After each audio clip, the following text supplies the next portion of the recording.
Hai guys, selamat datang kembali di channel aku. Jadi di video kali ini aku akan membahas tips and tricks menang KSN.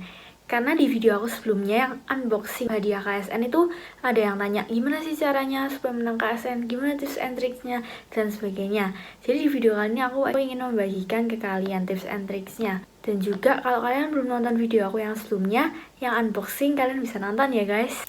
Oke, langsung aja kita lihat tips and triknya. Jadi yang pertama tuh kita tuh mesti suka sama bidang yang kita pilih. Dan juga kita harus punya target. Kalau kita suka, enjoy belajarnya, dan itu juga sesuai sama passion kita, itu bakal jadi satu poin plus buat kita. Kenapa kok bisa sih jadi poin plus? Jadi kalau kita tuh benar-benar suka sama bidangnya, kita anggap belajar tuh suatu hal yang asik, bukan malah jadi beban. Ibaratnya kalau kita tuh suka sama bidang itu, tanpa harus dipaksa, kita tuh pasti kayak kepo sendiri atau penasaran sendiri sama materinya. Nah, itu kan menjadi poin plus buat kita dibandingkan mungkin ada orang-orang lain yang ikut olimpiade juga, tapi mereka kayak biasa aja gitu, gak seseneng kita gitu guys.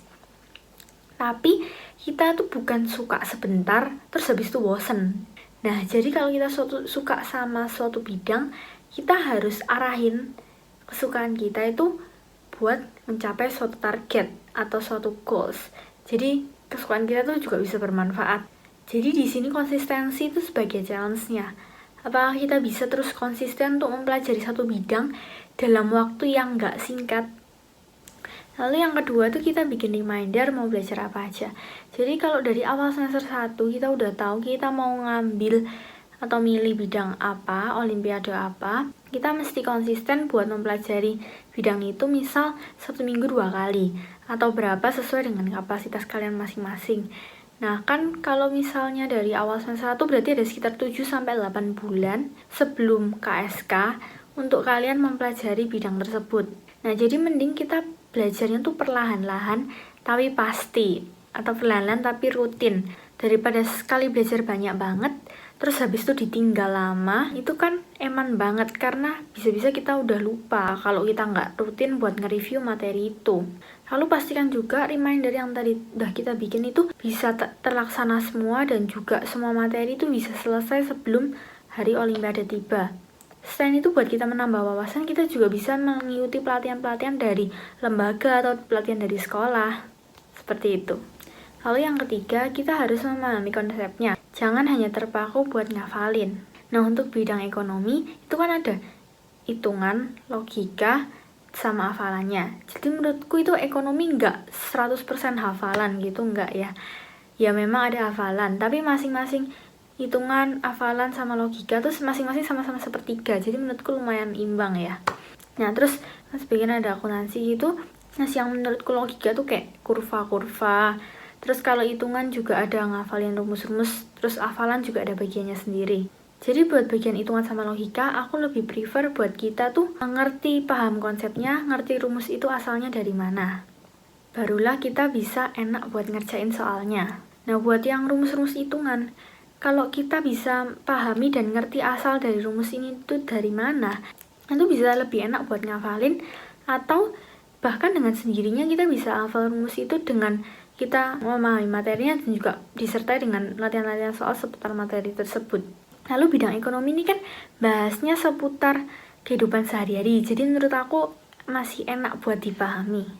Selain itu menurut aku kalau kita benar-benar paham sama logika dari rumus itu, maka ingatan kita akan rumus itu tuh lebih awet, jauh lebih awet gitu menurut aku, karena kita benar-benar paham. Terus juga mau divariasi seperti apapun soalnya, kalau kita udah pegang tuh konsepnya, pasti kita bisa buat ngerjain. Oh iya, terus buat materi yang benar-benar hafalan, kalau di ekonomi misalnya OJK, bank, dan lain sebagainya, itu biasanya aku belajari hari-hari dekat sebelum olim. Jadi yang jauh-jauh waktu sebelum olim dan harus konsisten, itu yang hitungan, logika, itu aku biasanya seperti itu. Lalu yang keempat, kuasai semua materi dan juga pelajari semua variasi soal. Nah, saat semester 2 atau kayak deket-deket hari sebelum olim atau sebelum waktu KSK, kita tuh mesti menguasai semua materi, juga kita udah mempelajari semua variasi soal, apalagi yang udah pernah keluar di tahun-tahun sebelumnya. Kita juga harus benar-benar perhatiin. Terus juga banyak kerja soal sambil di timer, supaya pas hari H kita nggak kaget dengan waktunya, atau kita juga nggak gopo gitu. Kita juga bisa ikut tryout olimpiade supaya kita tuh ngerti posisi kita tuh di mana, ranking kita tuh seberapa. Jadi kita lebih terpacu buat belajar lebih dan lebih lagi buat meningkatkan skill kita.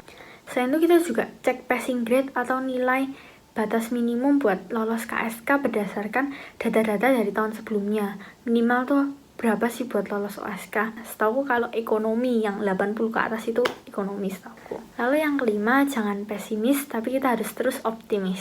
Nah, kalau misal di suatu tryout ranking kita masih kurang, lalu jangan terlalu pesimis atau banding-bandingin diri kita terus sama orang lain, atau kayak ngerasa gak bakal kayak ngejar mereka, kok mereka tuh hebat banget atau gimana.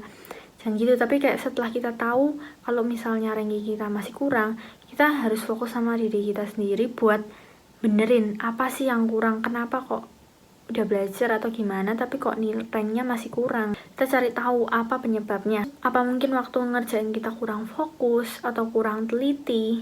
Nah, oh ya, harus teliti ya teman-teman, karena kalau salah karena nggak teliti tuh eman banget kan. Terus juga kita mesti target soal ini mesti benar semua atau gimana, yang bagian ini harus salahnya minimal berapa tuh harus benar semua gitu. Lalu yang keenam, kita harus menjaga kesehatan dan juga tidur yang cukup. Mungkin beberapa di antara kita kalau udah kebanyakan belajar atau sering belajar gitu, waktu tidurnya tuh jadi kurang teratur dan lain sebagainya. Nah, kalau udah deket-deket hari olimpiade, kita tuh mesti belajar buat tidur lebih teratur lagi, lebih teratur dan juga menjaga kesehatan. Terutama kalau H-1 olimpiade itu tidur kita harus benar-benar cukup. Karena kalau ngerjain soal banyak salah karena kurang fokus atau kurang teliti itu kan sayang banget kan. Lalu yang ketujuh, selalu berdoa dan motivasinya juga harus benar. Nah, ini bagian yang paling penting nih. Setelah kita belajar dan berusaha, kita juga harus berdoa dan menyerahkan semuanya kepada Tuhan. Lalu motivasinya juga buat kita persembahkan untuk Tuhan. Nah, itulah beberapa tips and tricks dari aku. Nah, tips and tricks tadi itu merupakan tips dari aku pribadi ya guys. Jadi mungkin kalian bisa cocokin tips-tips aku ini sama gaya belajar kalian. Karena mungkin kan nggak semua orang gaya belajar sama, pasti semua orang kayak ada beda-bedanya cara belajarnya. Nah, kalian yang cocoknya cara belajar seperti apa gitu kan, kalian masing-masing juga yang menentukan. Nah, jadi jangan lupa like, comment, subscribe, dan nyalain lonceng notifikasi kalian di channel aku supaya kalian juga nggak ketinggalan kalau aku upload video-video lagi baik seputar KSN atau video-video lainnya. Dan juga jangan lupa share video ini ke teman-teman kalian semua atau ke keluarga kalian atau ke siapapun. Ini kan juga udah mau deket-deket KSK guys. Jadi semoga video ini tuh bisa bermanfaat dan membantu buat kalian semua pejuang KSN 2021. Oke, see you again in next video and bye-bye!